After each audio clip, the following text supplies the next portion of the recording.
I think I just had to get my head around what my feeling is when it comes to playing real life characters, which is that it is about the essence of the person, not being an exact copy or trying to do a mimic. But for some reason, when it came to Bob, my instinct was I wanted to be and look as close as I could to him. But I think it was just something to obsess with that I didn't really have that much control over.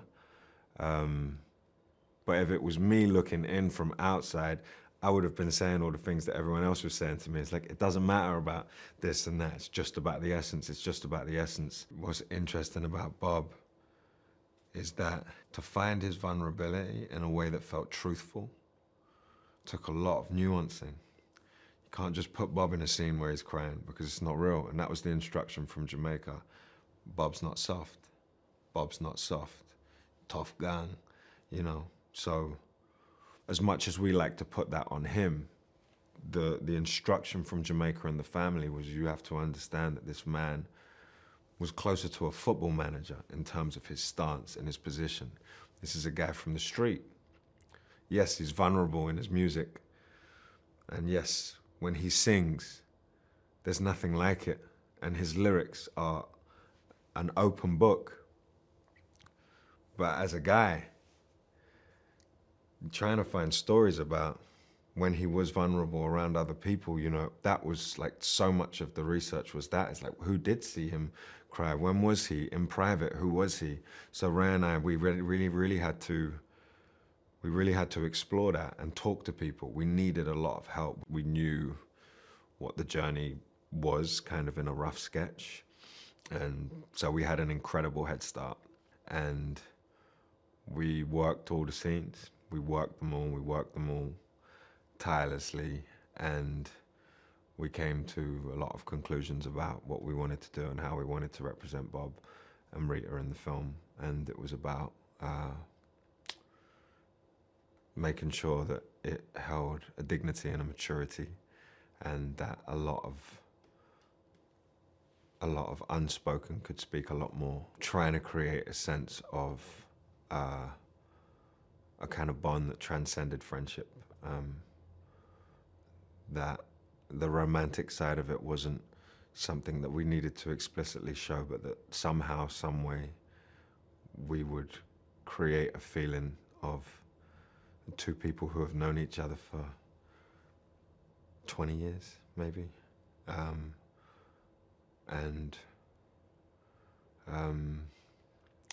Lashana's work speaks for itself. What she brought to set was an incredible spirit and a calmness that I needed.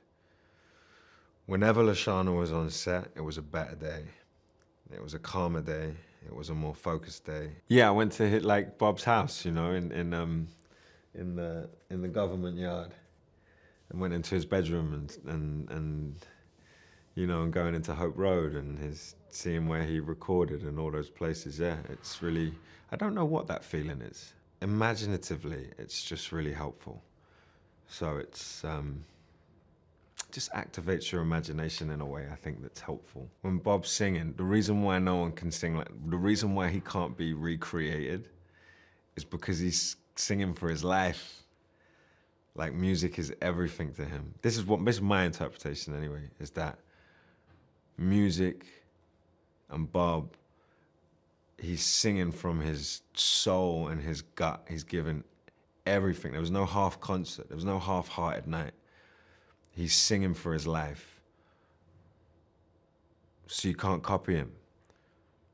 So of course they're going to use his voices for the concerts because I can't reach the vocal sort of genius that he did. But what I can do is the effort or the attempt to, you know, try and put the same amount of passion that Bob did into those concerts. It's really all about meaning for him. Like he's really trying to communicate something through his message and his songs. And I understand that as an actor, because, you know, in playing the meaning, like trying to articulate something in a scene, that's what he's doing with his music. And It was actually quite enjoyable. I mean, you watch Bob, if you just put Bob on any concert, and I'm convinced he's singing for his life every time he opens his mouth. Singing to God for the people, like it's a deeper thing for him. So the concerts for me were just about like, wow, I was really just kind of find my version of that. Like, so I do hope it comes across. Bob's music, his energy, his vibration is a soundtrack to my childhood. So my connection with him and what he represented and still represents today and will forever is one that is from home. And when I say home, I mean my household, my culture, my spirit, who I am as an artist myself. He represents so much foundationally that I think it would be, anyone would be remiss to not include him in being an influence in most creatives' lives, like most. Whether you're a musician or an actor or a writer or anything, he's just a part of the fabric of this earth. So my outlook on him as firstly as a musician, but also as an individual from my parents' country, is that he allows people to access a part of themselves that they wouldn't maybe normally do or wouldn't feel encouraged or confident enough to do. When approaching Rita, I had to make sure the culture was first. That's me as an artist and me representing her. I had the honor of spending some time with Rita at home, at her home. And it was the most peaceful, wonderful, connected time that I've been able to spend with someone in research. I came in as someone who really wanted to like show Rita that I was the right choice and I was going to do right by her, and you know, like I take this seriously, etc. And then as I spent time with her in this peaceful, you know, wonderful, rich, calm setting, and I do that because she just being with her just feels so grounded. I was reminded that I'm a vessel for her. I cannot be an actor coming in. I have to be someone who's been given the spiritual opening to represent her. Bob and Rita were spiritual beings that just happened to be encased in a human body, in my opinion. And approaching, creating a film-like version of her was just basically going for the truth. What did I feel when I sat with her? What have her children said about her? How did she approach life? How did she feel as a woman? To play a real person who's still on this earth and have the blessing of and the support of and encouragement and information from their children is absolutely invaluable. To be able to text Adela, text Sharon, text Ziggy, be like, would your mum do this? Would she respond to Bob in this way? How do you feel about this line? Like every single which way, I was ensuring that whether they were on set or it was over the phone, they had a hand in it, because it was imperative for us to be able to collect the information and churn it into something that was truthful for them, that was a truthful representation of them. And to see them be happy about it, to see them respond to our work in a way that was encouraging and felt right, was amazing. It was, again, invaluable. And I don't know if me and Kingsley would have been able to access what we did in order for us to achieve these portrayals. I don't think we would have if we didn't have the support that we did from Bob and Rita's children. It just guided us in the way that we needed. He is one of the finest, loveliest, most committed actors I've ever worked with in my career. I am getting emotional thinking about his level of dedication and him allowing me to be as present as I was able to be, because he was right there in the center of what he needed to be for Bob. He did not take his foot off the gas at any point, at home even. He was in it, fully in it, from the moment he got that role to now. Like, he's been dedicated to Bob, dedicated to the family, dedicated to the truth, dedicated to making this, we say the word story, but it's not a story, dedicated to making this slice of life as honest and truthful as it can be. And I'm so grateful that he was chosen to take this journey, because I now can't see anyone else play Bob. It could only have been him. Could only have been him. And we've developed, created, and have left something special on camera, I think, that I can only hope that the Marley family are going to be proud of, and that Jamaica are going to be proud of. There's a vibration of Jamaica that if we hadn't have shot there, it just would have been lost. I think it was important for the industry to learn that Jamaica is a place, a country, a space that is a playground for this industry. There's so many incredible locations, such great crews. Everyone is committed. We get work done quickly and timely. There's good vibes. There's good food. And you just get to be as present and real and open and chill at work without being cold. And it also brought home exactly what we're creating here. We're creating something special for a legend. It's a gift to a legend in his own country. I'm excited. I'm excited for the family to get to enjoy it, and to enjoy some moments of like reflecting on how incredible their parents are, and also for young generations who don't have a clue who Bob Marley is, get to learn. There gets to be an education for them whereby they learn who this legend is and what it took and where he sits with the world and what I can learn from him. And do I take any, do I have any like similar values to Bob that maybe I could exercise within my work or school or friendship groups? I think that would be really beautiful, actually, because the way that he approached life was so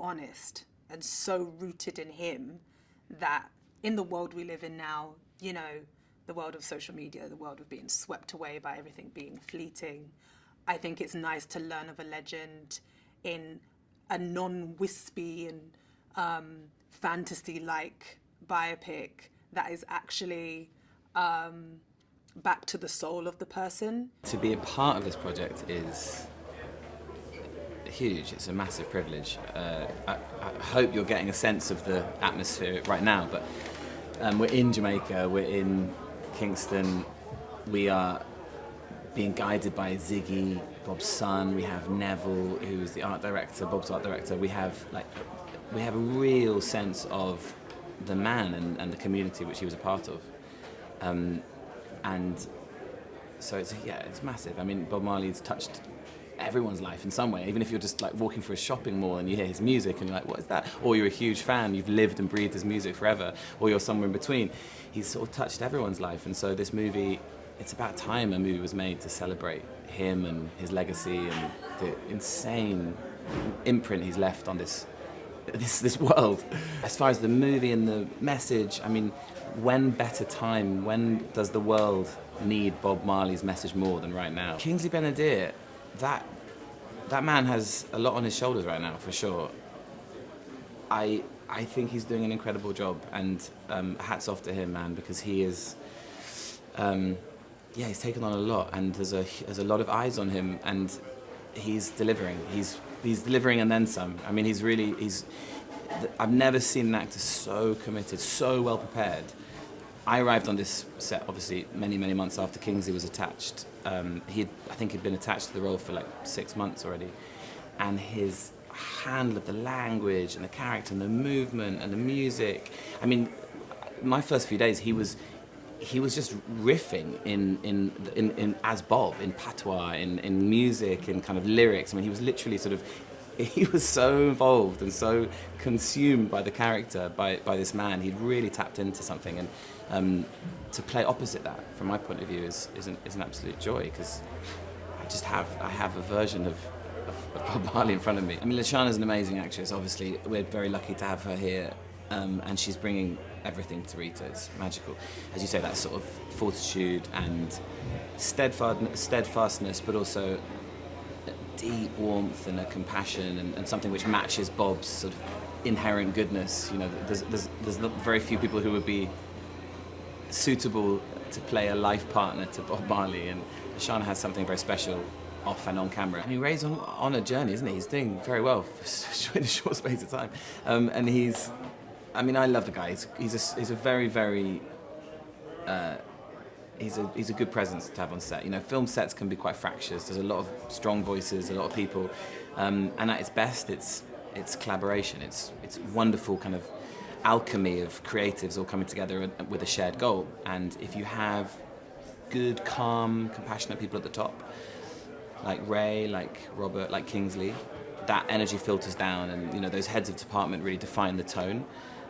So yeah, we're lucky to have someone like Ray. I mean, as far as the way it's shot and the kind of tone of it, a biopic about Bob Marley would not want to be big, shiny blockbuster. I mean, it just would be incongruous with the man. You know, he was so unmaterialistic. His whole message was about people and one love connection. It's very special to have Ziggy here, not just from a practical point of view, because he's there on hand with first-hand knowledge of the man and the family and the world and what we're trying to create, which is authenticity, and we're trying to honor and do these people and their relationships and their lives justice. So, you know, Ziggy's the ultimate barometer for that.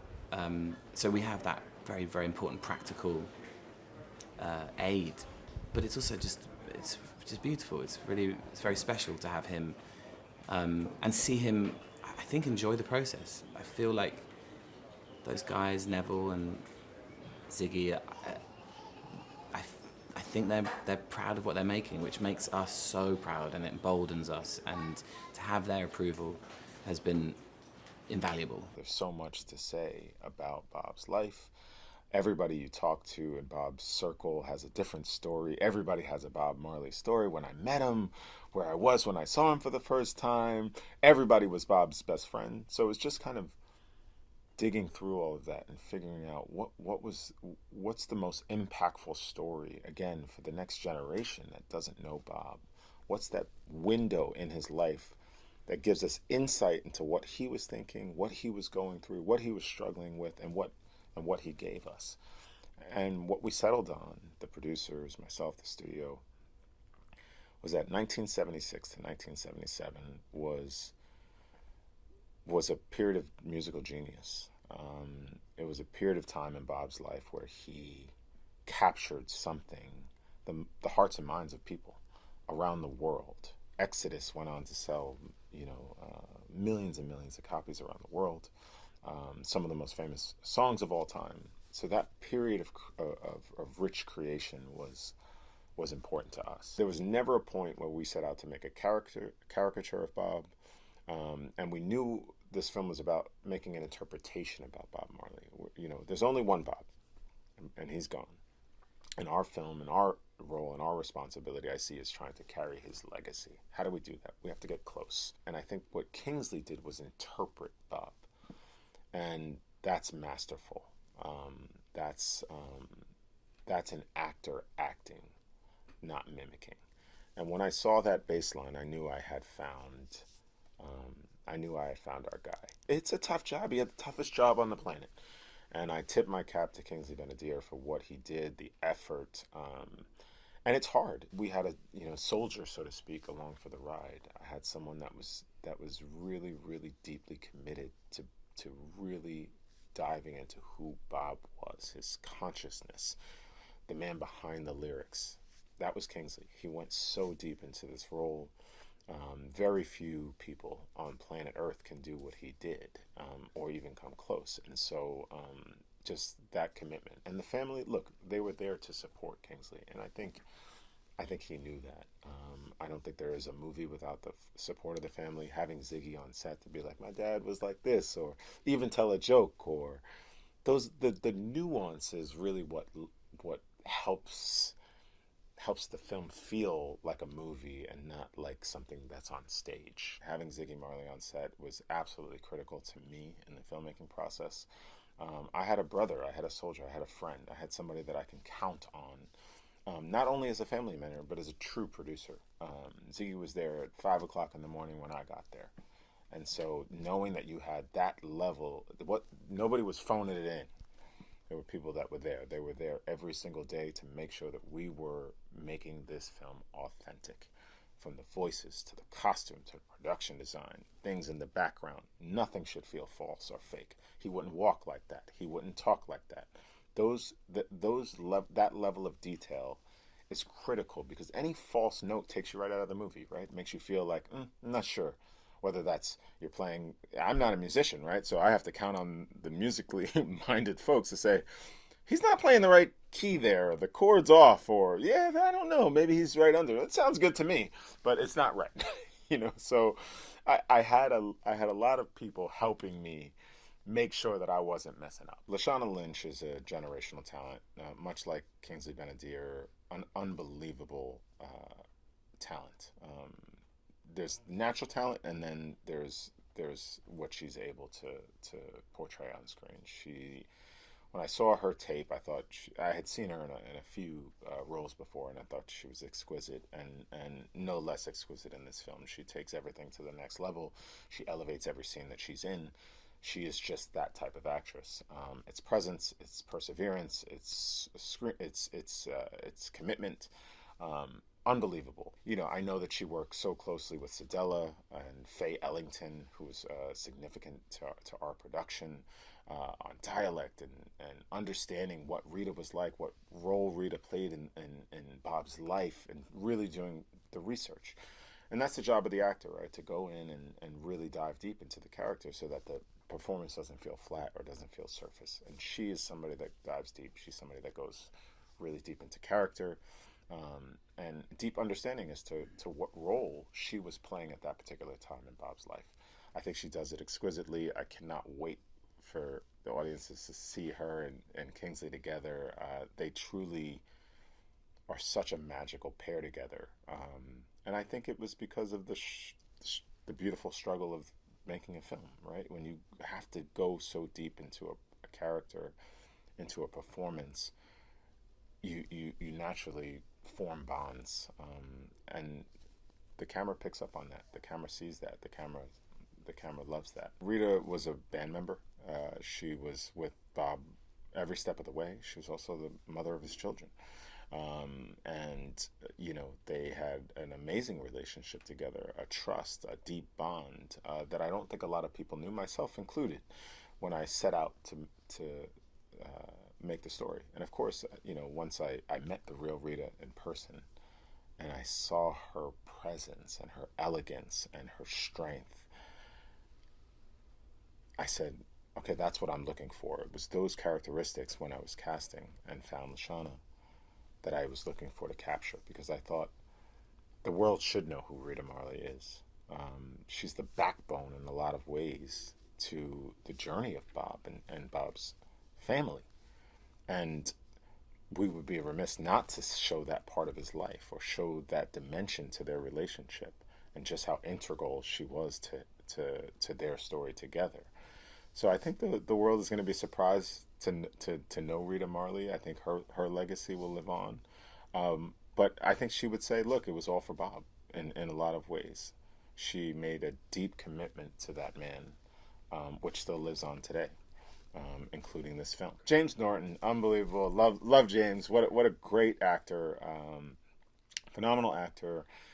He really gave us a life to the party. I think he really represented Chris Blackwell so well. Not only does he look like a handsome devil, but he certainly he played that role so well.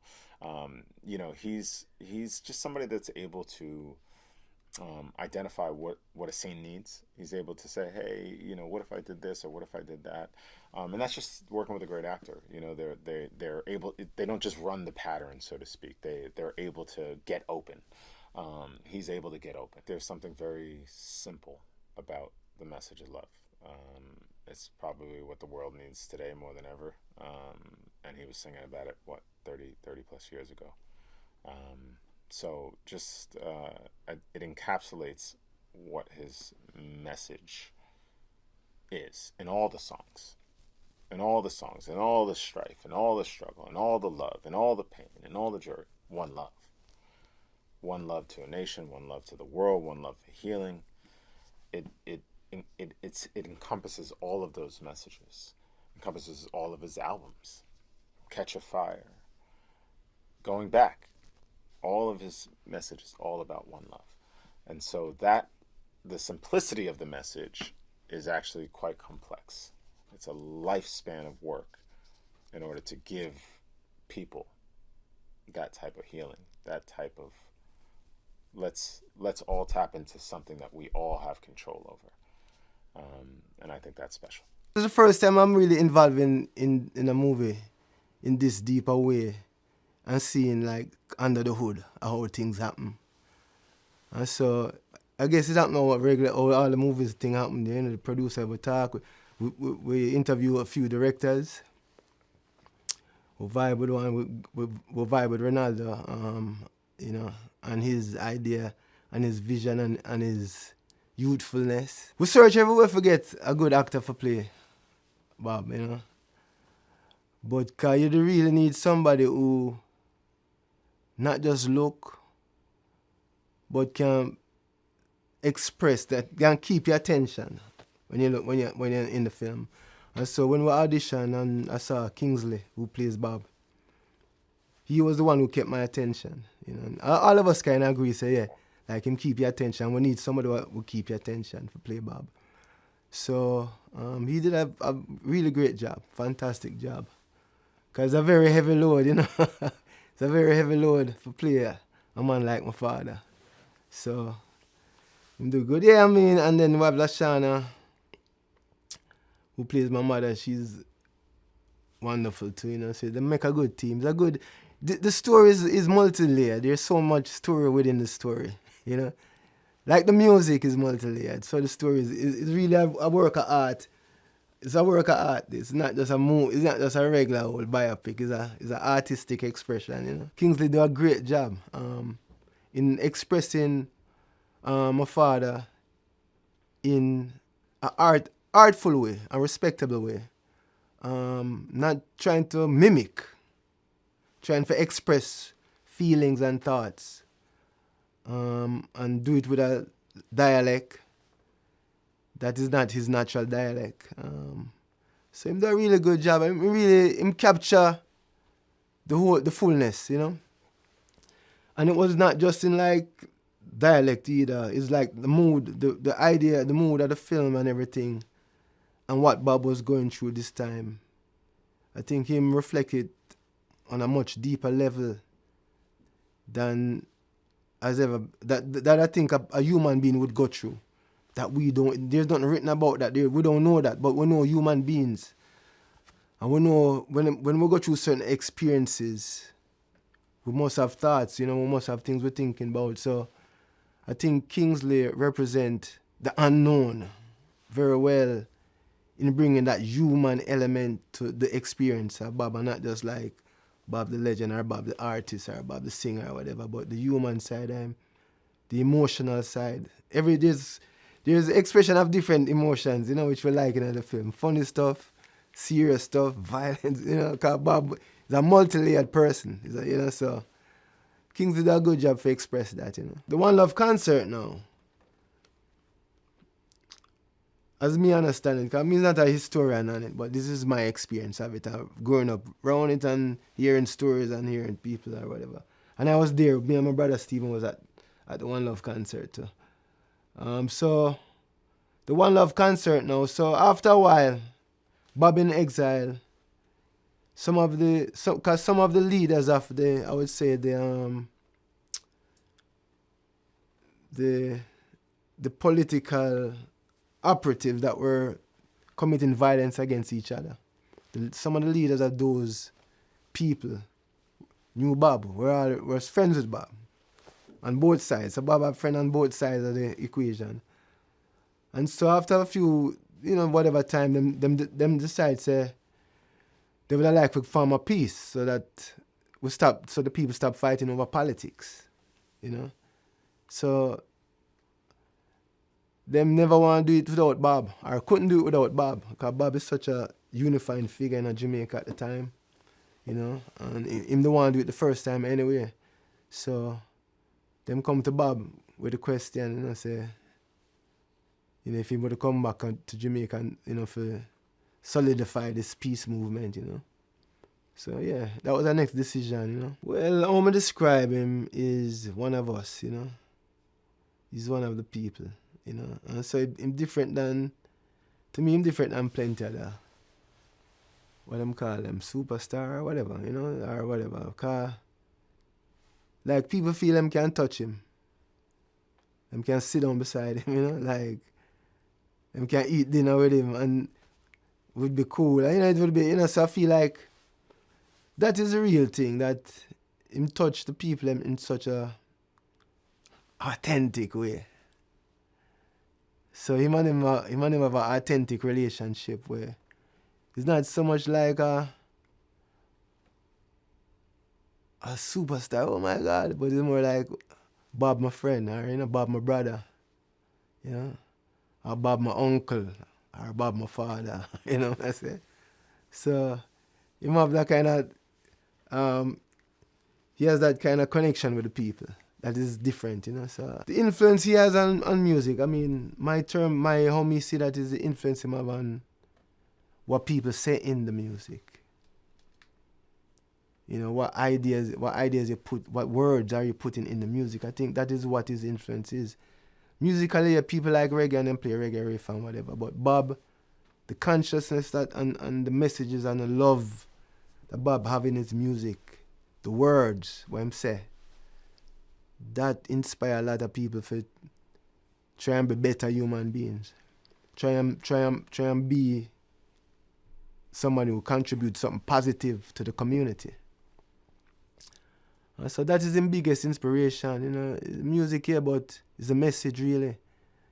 Inspire other people to sing message, put message in their music, And if them can't put it, them sing his song, Get up, stand up, or so war, So yeah, it inspire that, Yo, it means so much, not to me, to the whole world, me included.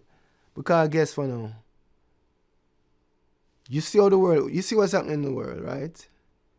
Now, if we can have a movie by name Bob Marley, One Love, be on billboards, and just that alone has sent such a message to the people. One Love. It's like with subliminal. If you just say One Love everywhere you go. Everything means something in this film, with this project. It named One Love for a reason. When that go up on a billboard, when it go up on the marquee or wherever, you see that it's a One Love. It just putting One Love in your mind.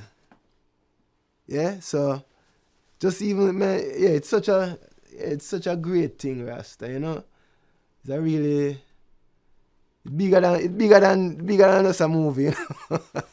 This was a very exciting time in his life, and luckily it's also a time of growth and different experiences for him.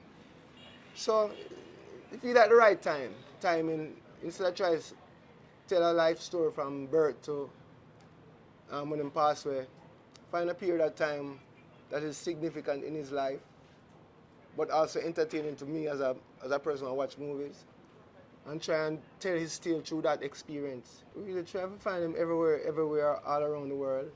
But Kingsley, when I saw Kingsley audition, it kind of is the one that kept my attention.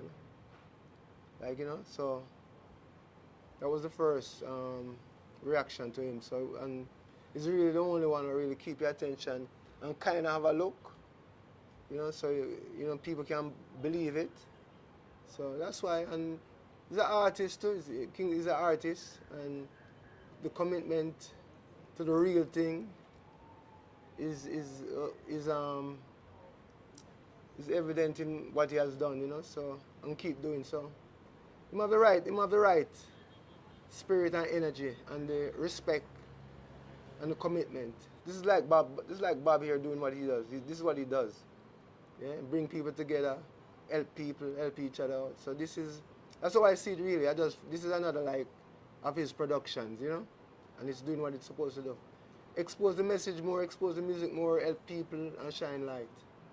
That's the message. That's the movie. Shine light. That's the same message as Bob's message. So we're not doing anything different than what Bob would have done or is doing. The same philosophy behind the movie, behind the music, behind the man. From day one, we did feel like a spirit, camaraderie. Something special was going on. Something special is happening. We tell the story of Bob Marley, but not just Bob Marley, the individual, but the idea, the philosophy, the love, that energy there. So I feel like that unity and that spirit was created from day one because of the unique person that we're doing it about, and the idea behind him and theme message. So it creates something special. Yeah, I must say, well, it was not an easy task, cause for speak, for act, to try and capture the essence of Bob, and it's not easy, cause Bob is not just a normal, everyday, guy, somebody but very unique. So Kingsley, when we spoke with Kingsley the first days before we even accept to do the movie, I think we all agree that authenticity of the character is very important.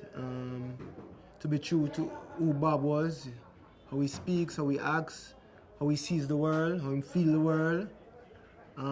Very important, because we know we're making a Hollywood movie, but Bob is not a Hollywood person. We talk about reggae music, because reggae music is integral to the story that we're telling here, and it's a big part of my father, obviously. So not all reggae music carry that spiritual force. Some carry another type of force. Some carry positive, some carry negative. But because of where my father is coming from, the spiritual, that's why the music's so powerful, because it carries a spiritual force with it. It's like, not gospel, but it carries more than just an entertainment value or a listening value. There's something else in it, and that is coming from the Naya Bingi, the Naya Bingi spirit integrated into Bob, the person, but also integrated into the music. Plenty of time if you listen to Bob music, good, you always hear the kete or the fun they're playing. You can't hardly hear it though. And when you see Bob dance, Naya Bingi ma dance. That's what he's dancing, the spirit. And Naya Bingi. He went deep into the character and deep into the emotions of Bob. He didn't just go on the surface. He went deeper, which is a hard thing to do with a personality like Bob. And he always wanted to get it right. He would fight to get it right. He would, get upset to get it right. It's good. It's good that you have that much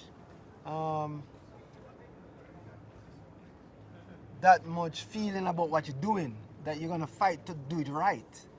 So Kingsley did that. So I came on the project because of Ray, Reinaldo, Marcus Green, the director. He and I go back to his first film.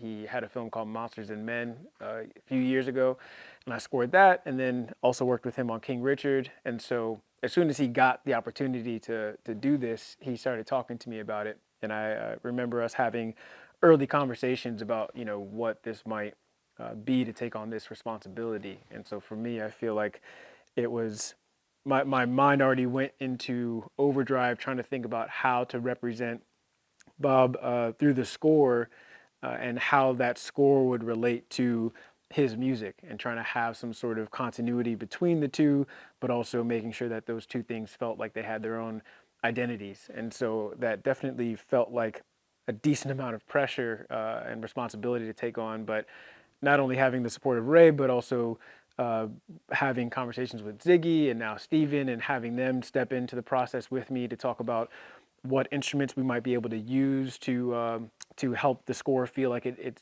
has some cultural significance and roots, and continuing to work with them to figure out how we make sure that the sound in the score, whether it's thematically or instrumentation wise or size wise, that it all feels like it makes sense and comes from the core that is Bob's music. I think it's so amazing and so important that this film's being made, just because of what Bob Marley stood for as an artist and as a human. And I feel like we're in a time where that message is going to land pretty deeply, I think. Even me reading the script and having conversations with Ray about it, it feels like, and watching old interviews with him, it feels like all messages that are helpful for me to keep in mind myself. And it's just so inspirational to see how selfless he really was with his life and with his effort and his energy, and how much he put everything he could into the music and what he was trying to do with that music. And so I feel like,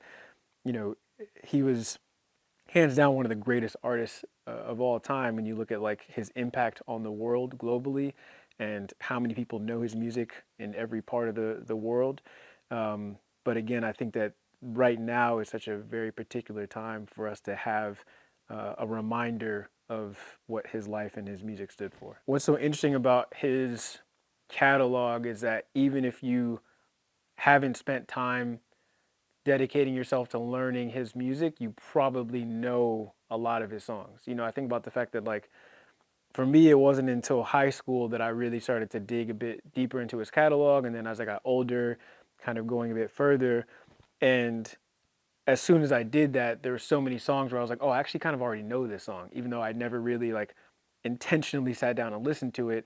It already impacted my life. And so I think that shows how infectious some of these melodies are, some of these like themes are, and also just what he's saying in the music. When I first started talking to Ziggy about what the score would be on this film, and we talked about the importance of making sure the culture felt and the music felt like it had a very significant presence on the score, and that like the score wasn't just your typical Hollywood like cinematic score. They mentioned that they were coming to Jamaica for the filming, and I was like, man, I'd really love to try to come down there. And they're like, yeah, you should do that.